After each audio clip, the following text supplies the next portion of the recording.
मीरपुर बठोरों के करीब जमीनी तनाज़ों पर देथा बरादरी की दो धड़ों में शदीद तसादुम हो गया, जिसमें लाठियां, कुल्हाड़ियां और फायरिंग के नतीजे में दोनों ग्रुपों के 7 अफराद जख्मी हो गए।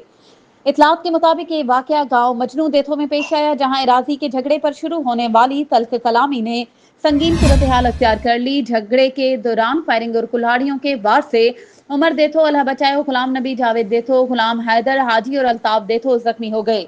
जख्मियों को फौरी तौर पर तालकी अस्पताल मीरपुर बठोरो मुंतकिल किया गया, जहां इब्तदाई तिब्बी इमदाद फराहम करने के बाद फायरिंग से टांग में जख्मी होने वाले जावेद देथो समेत दीगर अफराद को मजीद इलाज के लिए हैदराबाद रेफर कर दिया गया।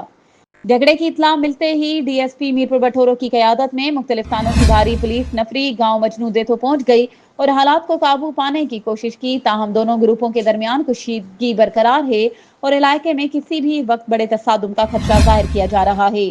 पुलिस जराये के मुताबिक झगड़े की बुनियादी वजह जमीन का पुराना तनाजा बताया जा रहा है, जिसपे पहले भी दोनों धड़ों में तनाजात होते रहे हैं।